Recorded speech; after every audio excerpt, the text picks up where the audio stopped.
बहुत सावधानी से सुनना। एक प्रश्न हमारे भीतर खड़ा होता है। जब हम सूर्य नारायण भगवान को अर्घ देते हैं, जल चढ़ाते हैं, तो वो जल पृथ्वी पर जब गिरता है तो उसके छींटे हमारे शरीर पर लगते हैं। क्या वो ठीक है? क्या वो श्रेष्ठ है? तो शिव महापुराण की कथा कहती है, जब हम सूर्य को अर्घ देते हैं, सूर्य को जल चढ़ाते हैं, वो पानी जब पृथ्वी पर गिरता है, उसके छींटे हमारे शरीर पर लगते हैं, तो वो श्रेष्ठता का भाव निर्मित करते हैं। वो गलत नहीं हो सकता। कारण अब वो भी समझ लीजिए।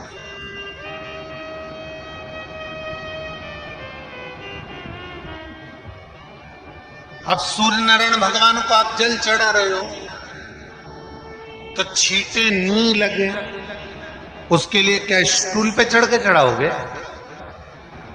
कि कुर्सी पे चढ़ के चढ़ाओगे? अरे बोलो तो सही। अब कई लोगों के दिमाग में यह बात भरा गई कि हम भगवान को जल चढ़ाते हैं, वो हमारे शरीर में छींटे लगते, जमीन पे से पानी गिरता है, वो हमारे शरीर को छींटे लगते हैं, भगवान को अच्छा नहीं लगता होगा।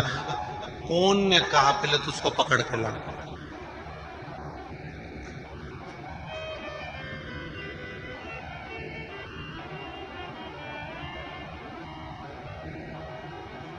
क्योंकि मेरे राम जी महाराज, मेरे भगवान कृष्ण, बड़े बड़े संत, साधु, सन्यासी, तपस्वी, साधक, उपासक जितने भी हुए, जिन्होंने सूर्य की आराधना करी, इन्होंने टेबल पे चढ़कर या कुर्सी पे चढ़कर जल नहीं चढ़ाया, इन्होंने पृथ्वी पर खड़े होकर ही, क्योंकि पृथ्वी तत्व के देव हैं शिव। जब हम मृत्यु लोक पर खड़े होकर, पृथ्वी पर खड़े होकर भगवान शंकर का भाग पृथ्वी तत्व को धारण कर कर जल को हाथ में लेकर जब समर्पित करते हैं, और जो जल नीचे गिरता है वो शरीर पर अगर लगता है तो हमको उसका आशीर्वाद ही प्राप्त होता है, दोष नहीं लगता। पर लोगों ने इसको विपरीत कर दिया। कि कौन ने विपरीत करा? कई लोगों ने इसको विपरीत कर दिया। कौन ने विपरीत करा?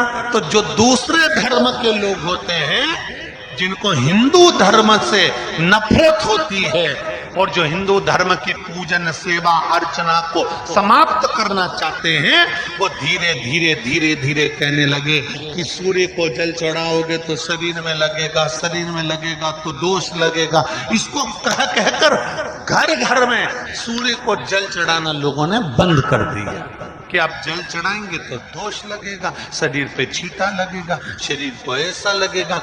ये दोष नहीं है।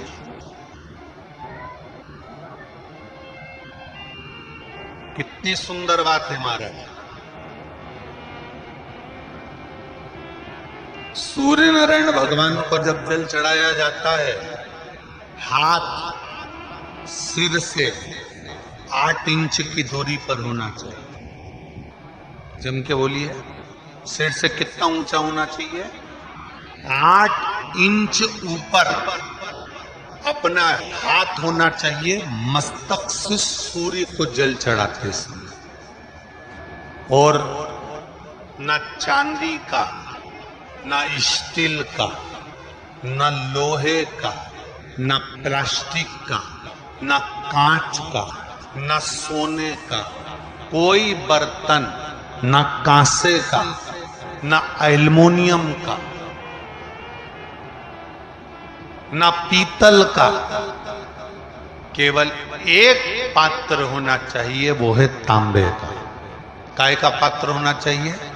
तांबे का पात्र। और सूर्य नारायण भगवान को जब 8 इंच ऊपर तुम्हारा हस्त है, और जब हम सूर्य को जल चढ़ा रहे हैं, कैसे जल चढ़ाना है वो भी समझ लीजिए। अगर कोई कैंसर का मरीज है, जिसके चेस्ट में कैंसर आ गया हो, लेफ्ट में, राइट में कहीं पर कैंसर आ गया हो, या कोई गठान आ गई हो, तो महाराज जल चढ़ाते समय उस जल की धार को सूर्य भगवान को जब चढ़ा रहे हो तो धार आपकी गठान की ओर जाना चाहिए, जिससे सूर्य की किरण उस जल में से आपके उस स्थान पर पड़े, उस जगह पर पड़े जहां पर गठान है। महाराज आप लगातार जल तो चढ़ाना चालू करो, अच्छे अच्छे डॉक्टर फेल हो जाएंगे और कह देंगे गठान ठीक हो गई। आपका लीवर और किडनी गड़बड़ कर रहा है, आप प्रतिदिन आपका स्वास्थ्य गड़बड़ रहता है, आप प्रतिदिन ये ज्योतिष शास्त्र के अंतर्गत, रत्न शास्त्र के अंतर्गत, ये रत्न शास्त्र, ज्योतिष शास्त्र, रंग शास्त्र जो हमारे यहाँ है, रंगों के हिसाब से ये जितने रत्न होते हैं, माणिक हुआ, सोना, मोती हुआ, नीलम हुआ, मूंगा हुआ, पुखराज हुआ, ये क्यों कहते हैं ये पीला है, ये सफेद है, ये नीला है, ये लाल है, इसको शरीर में क्यों पहनाते हैं? उसका कारण होता है कि जब शरीर में पहनते हैं सूर्य की किरण उसमें पड़ती है, हमारे शरीर पर वो कलर का इफेक्ट पड़ता है, उस कलर को शरीर पर लगता है, और शरीर पर लगता है तो हमारा शरीर धीरे धीरे, हमारी जो इंद्रियां हैं वो सही होने लगती हैं, काम सही होने लगता है। तो आप कहते हो ना सब, मैं कौन सा नथ पहनूं, मैं कौन सा मोती पहनूं, मैं कौन सा पुखराज पहनूं, मैं कौन सा नीलम पहनूं, वो ज्योतिष शास्त्र के अंतर्गत, रत्न शास्त्र के अंतर्गत जितने रत्न हम पहनते हैं ये केवल उस किरण के लिए ही तो पहनते हैं कि जो सूर्य की किरण मिले, उस किरण का प्रभाव हमारे शरीर पर पड़े। तो इन सबसे अच्छा है कि सुबह शंकर भगवान का नाम लो, तांबा का लोटा में जल भरो, 8 इंच ऊपर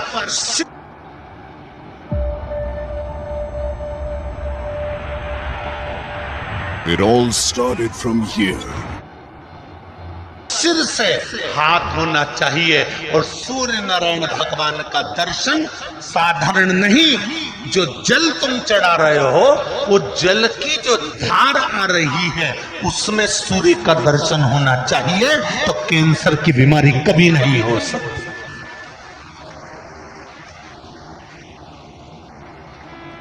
लीवर, किडनी, हार्ट, आपके हार्ट में अगर तकलीफ है, डॉक्टर ने कह दिया कि इसमें नस चोक है, आपको कहीं ना कहीं छल्ला ढलेगा, आपको कह दिया इसमें कुछ ना कुछ प्रॉब्लम आ रही है, आप सूर्य को अर्घ देना चालू कर दो, सूर्य को जल चढ़ाना चालू कर दीजिए। आप सूर्य को जल चढ़ाओ, वो जल की जो तरंग आ रही है, वो जल जो निकल कर जा रहा है, उसकी जो किरण आपके हृदय पर, आपकी छाती पर पड़ रही है, नाड़ियों में पड़ रही है, नसों में पड़ रही है, उसका बल देखो तो शरीर 1 महीना लगातार चढ़ाओ तो 15 दिन 20 दिन कर तो देखो। क्यों राम जी महाराज जल चढ़ाते थे, क्यों भगवान कृष्ण जल चढ़ाते थे सूर्य को, क्यों दशरथ जी महाराज जल चढ़ाते थे, क्यों कश्यप ऋषि जल चढ़ाते थे सूर्य को, सारे 33 कोटि देवता, सारे ऋषिवर, साधु संत सन्यासी तपस्वी साधक उपासक सब भगवान सूर्य को अर्घ दिया करते थे। क्यों देते? किस लिए?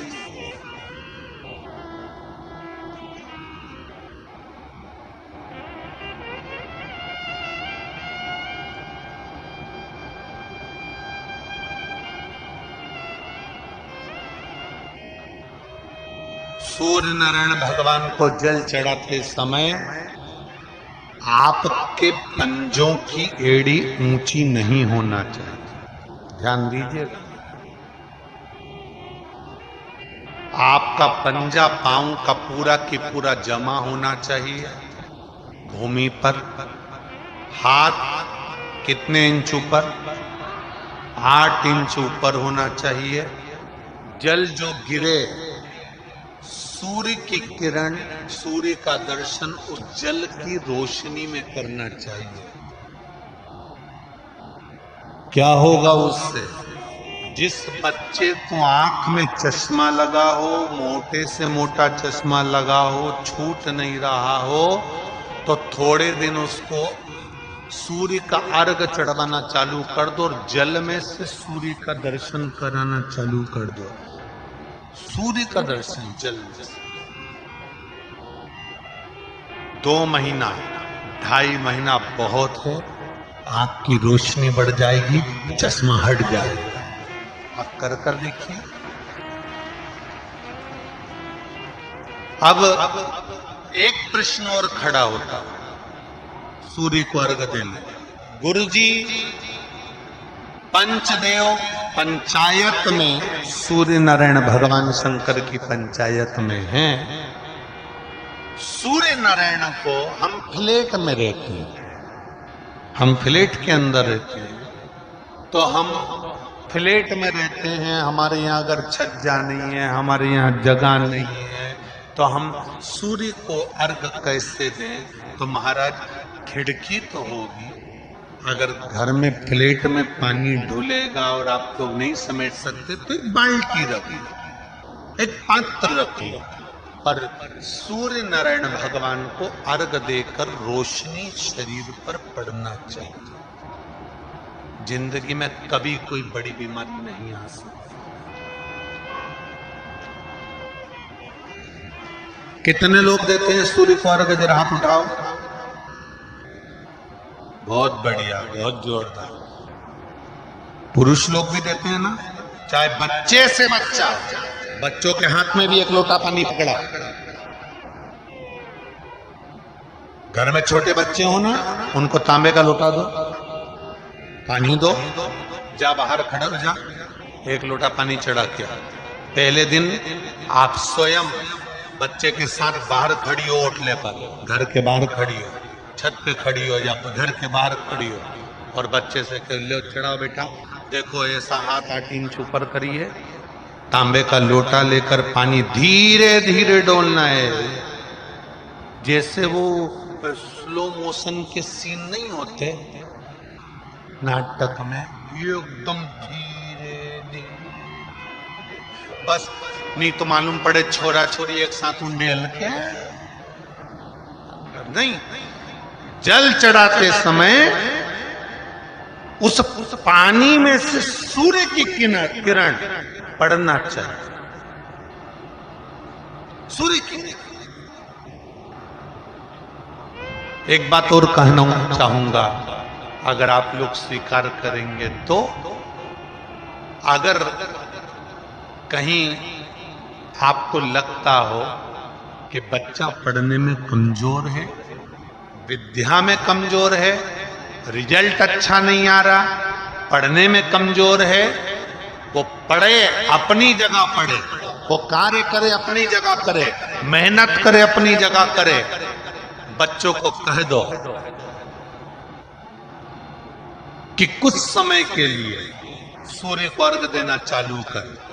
सूर्य की किरण जहां पर ब्राह्मण या हिंदू धर्म का व्यक्ति मस्तक पर तिलक लगाता है, भुकुटियों के बीच में उस सूर्य की किरण इस भुकुटी के बीच पड़ना चाहिए, परंतु पानी कम से कम ना करते हुए स्लो मोशन में धीरे धीरे गिरना चाहिए, एकदम धीरे धीरे। तो यहाँ एक रेखा सूर्य की किरण से पड़ती है।